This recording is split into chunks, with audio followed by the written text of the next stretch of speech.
Hello everyone, welcome back to my channel. मी रुद्राणी ओसीएमच्या आणखीन एका न्यू व्हिडिओमध्ये तुमच्या सगळ्यांचं स्वागत करते. आजच्या व्हिडिओमध्ये आपल्याला ई व्यवसायाचे तोटे किंवा मर्यादा किंवा दोष म्हणू शकता ते आपल्याला डिस्कस करायचे आहेत. अगोदरच्या व्हिडिओमध्ये आपण बेनिफिट्स किंवा फायदे बघितलं आहोत. कोणते कोणते फायदे, जसे की 24/7 किंवा 365 दिवस ती सुविधा तुम्हाला उपलब्ध असते, इझी पेमेंट असते आणि जागतिक प्रवेश सुलभ असते, सुलभ स्थापना इत्यादी ज्या काही बेनिफिट्स आहेत, फायदे आहेत, ते डिस्कस केलो. तर मर्यादा मध्ये काय काय आहे की ई व्यवसाय किंवा इंटरनेटच्या उपयोगामुळे कुठले कुठले दोष तोटे त्या ठिकाणी तुम्हाला दिसून येतात. मर्यादा, लिमिट असायला पाहिजे. तर परंपरागत व्यापार पद्धतीशी तुलना करता ई व्यवसायात काही तोटे आहेत. ठीक आहे, आपल्याला फक्त जे ट्रेडिशनल पारंपरिक बिझनेस आहे त्याची तुलना करून शिकायचं आहे. आता या चॅप्टर मध्ये ठीक आहे, फरक स्पष्ट करामध्ये एक तुलना विचारली जाते, परंपरागत आणि ई व्यवसाय दोघांमध्ये फरक स्पष्ट करा म्हणून विचारलं जातं. तर तुम्ही म्हणताल प्रॉपर पारंपरिक व्यवसाय किंवा परंपरागत व्यवसाय जे आहे ते टॉपिकच दिलं नाही, आम्ही कसं लिहायचं?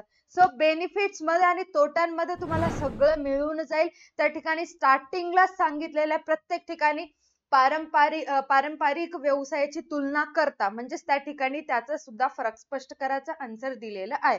त्याचा आन्सर कुठे मिळेल? फायदे आणि तोटे, त्यामध्ये तुम्हाला फरक स्पष्ट करा, पारंपरिक व्यवसाय आणि ई व्यवसाय मिळून जाईल. ओके, बघा आता पहिला जो नुकसान आहे, मर्यादा आहे, तोटा आहे, तर कोणता आहे? वैयक्तिक संबंधाचा अभाव. काय म्हटलेलं आहे? वैयक्तिक संबंधाचा अभाव. ई व्यवसायात वैयक्तिक संपर्काचा अभाव असतो. कोणत्याही उत्पादनाला स्पर्श करू शकता येत नाही, त्यामुळे उत्पादनाची गुणवत्ता तपासणे अवघड जाते. माहिती आहे आपल्याला, इंटरनेटचा उपयोग करून म्हणजेच काय, एखाद्या वेबसाईट वरून आपण एखादी वस्तू विकत घेणे. ठीक आहे, तर ती वस्तू आपल्याला फक्त डोळ्याला बघायला मिळते, बट ती वस्तू हातात घेऊन स्पर्श करून त्याची क्वालिटी कशी आहे हे आपल्याला चेक करायला मिळत नाही. हा सर्वात मोठा तोटा आहे. तर याच्यावरती मात करण्यासाठी, ठीक आहे, क्वालिटीचा इश्यू येत असतो, तर याच्यावरती मात करण्यासाठी रिटर्न पॉलिसी ठेवलेली असते. ठीक आहे, जर एखाद्या वस्तूची क्वालिटी चांगली आली नसेल तर अशा वेळेस तुम्ही ते प्रोडक्ट रिटर्न करू शकता. ही सुविधा दिलेली असते. ओके, समजलं? वैयक्तिक संबंधाचा अभाव म्हणजेच काय? ती वस्तू फक्त आपल्याला दिसू शकते, बट त्याची क्वालिटी कशी आहे ते आपल्याला हातात बघल्याशिवाय समजत नाही. मग इंटरनेट वरती जेव्हा ई व्यवसाय किंवा एखादी वस्तू ऑनलाईन परचेस करत असेल तर आपल्याला तो तोटा किंवा लिमिटेशन आपल्याला जाणवत असते. ठीक आहे, त्या ठिकाणी नुकसान होत असते. सेकंड जो आहे वितरणाची वेळ. सेकंड जो आहे वितरणाची वेळ. उत्पादनाच्या वितरणास वेळ लागतो. जसं की ऑनलाईन एखादी वस्तू परचेस करायची असेल तर कालावधी कधी 8 दिवसाचा, कधी 2 दिवसाचा, कधी 4, कधी 5 दिवसाचा लागत असतो. ठीक आहे, एवढा वेळ लागत असतो, कारण पारंपरिक व्यवसायात उत्पादन खरेदी केल्याबरोबर वितरण होते. ग्राहक प्रत्यक्षात दुकानात जातो, वस्तू बघतो, गुणवत्ता क्वालिटी समजते, पैसे देतो, लगे वस्तू हातात घेतो, वितरण वाटप लगेच्या लगेच व्हायले. बट ऑनलाईन जर एखादी वस्तू खरेदी करत असाल तर त्यावेळी वितरणाला वेळ लागत असतं. डिलिव्हरी 2, 3, 4, 5, 6, 7, 8 दिवस लेट होत असते. ओके, परंतु ई व्यवसायात तसे होत नाही, त्यामुळे ग्राहक निराश होतात. ज्यांना अर्जंट ती वस्तू पाहिजे असते त्यांना वेळेवर मिळत नाही, मग ग्राहक हताश निराश होत असतात. उदाहरणार्थ एक्झाम्पल पण दिलेलं आहे. अमेझॉनने एका दिवसात वस्तूंच्या वितरणाचे आश्वासन दिले, सांगितलं डिलिव्हर नेक्स्ट डे ला होणार, एका दिवसामध्ये तुम्हाला ती वस्तू मिळणार असं सांगितलं. पण ही एक प्रकारची चांगली सुधारणा आहे. ठीक आहे, सांगितलं गड्या एका दिवसामध्ये डिलिव्हर होणार, परंतु सर्व समस्यांचे पूर्णपणे निराकरण त्याने होऊ शकत नाही. काही झालं तरी ती वस्तू एक दिवस काय थोडस लेट त्या ठिकाणी पोहोचत असते. आता यामध्ये एक प्रश्न पडतंय, कधीही अमेझॉन स्वतः वस्तू वितरित करत नाही, कधीच स्वतः वस्तू वितरित करत नाही. कुठलंही कुरिअर असू द्या किंवा कुठलीही पार्सल असू द्या, ते तुम्हाला एक Amazon काय करतं, एखाद्या कुरिअर कंपनीला काय म्हणतात कॉन्ट्रॅक्ट दिलेलं असतं. जे काही Amazon वरती तुम्ही वस्तू परचेस करत असतात ते Amazon स्वतः वितरण न करता, ट्रान्सपोर्ट न करता, कुरिअर सेवेमार्फत कुरिअर द्वारे ते आपल्याला मिळत असतं. ओके, समजलं इथपर्यंत? क्लिअर आहे? सो जे कुरिअर देणारे असतात ते आपल्याला घरापर्यंत आणून द्यायला सुद्धा लेट करत असतात. सगळा दोष Amazon वरती किंवा ऑनलाईन इंटरनेटवर येत असतो. थर्ड वन आहे सुरक्षा समस्या. थर्ड वन काय आहे? सुरक्षा समस्या. बघा, असे बरेच लोक आहेत जे ऑनलाईन व्यवसायात घोटाळे करत असतात. जसं की तुम्हाला एखादी वस्तू मागवलो आणि त्या वस्तूमध्ये काय घरी आली, त्या वस्तूमध्ये काहीतरी फॉल्ट आहे किंवा डिलिव्हर वेळेवर झाला नाही, तर तुम्ही काय केला, हे प्रत्यक्षात झालेलं आहे. केजरीवालच्या मुलीसोबत झालेलं आहे. ते तुम्ही इंटरनेटवरती चेक करू शकता, तुम्हाला माहिती मिळून जाईल. तिनं काय केलं होतं, OLX वरती तिच्या घरातला, म्हणजे केजरीवालच्या मुलीबद्दल बोलतेय मी, त्यांनी त्यांच्या घरातला सोफा OLX वरती विकण्यास काढला होता.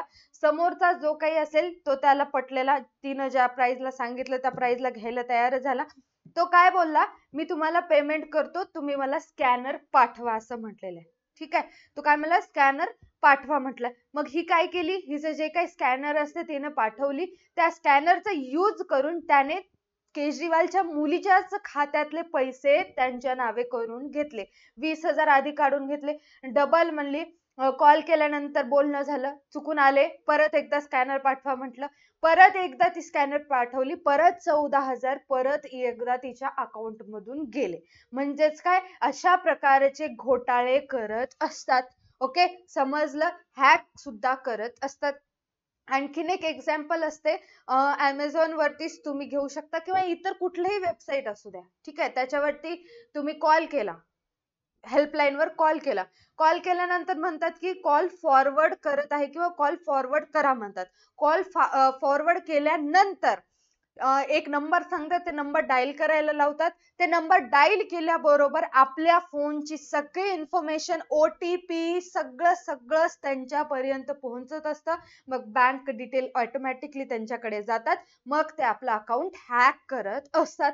समजलं? अशा प्रकारचे नुकसान, तोटे इंटरनेटद्वारे केले जाते. हे सुद्धा घातक आहे. म्हणून तर सायबर क्राईम वाढत आहे असं म्हणत आहेत. इंटरनेटचा अति वापर व्हायला आहे.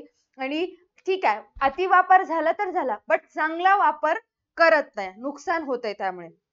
तसेच हॅकर्सना आर्थिक माहिती मिळणे सोपे जाते. म्हणजेच अकाउंट डिटेल्स मिळतात आणि अकाउंट हॅक करत असतात. यामध्ये सुरक्षितता आणि सातत्याचे प्रश्न देखील आहेत. सेफ नाहीये. ठीक आहे, सेफ नाहीत. तुम्ही कुठलंही ऍप्लिकेशन असू दे, लॉग इन करायला 100 वेळेस विचार करत जा. ओके, गुगल वरती भेटलं किंवा युट्यूब वरती किंवा इतर कुठून तुम्हाला समजलं की ह्या वेबसाईटवर ही वस्तू आहे, तुम्ही करताल, लॉग इन करते वेळी सुद्धा 100दा विचार करत जा. आपला फोन नंबर त्या ठिकाणी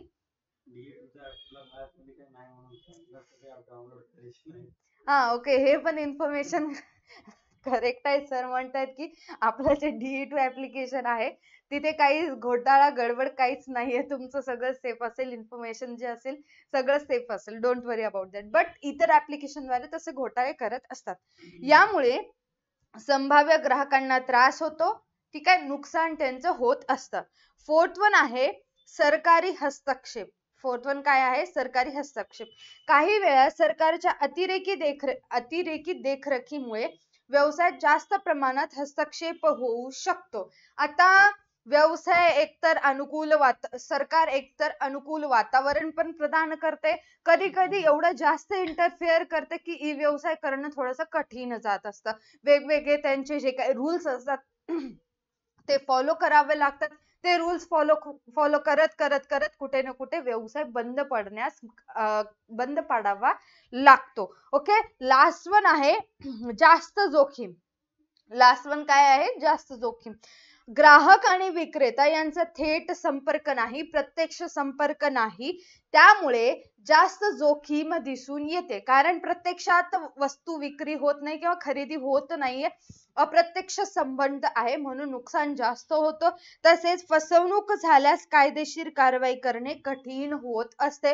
आता समोरचा व्यक्ती कोण होता, काय होता, हे सगळ्या गोष्टींचं सगळं चौकशी करेपर्यंत ते सगळे विसरून जातात. आपण पण विसरून जातो. मॅटर राहिलं तिथंच राहून जाते. म्हणून हे थोडंसं अवघड जातं. हे जोखीम मोठ्या प्रमाणामध्ये होत असते.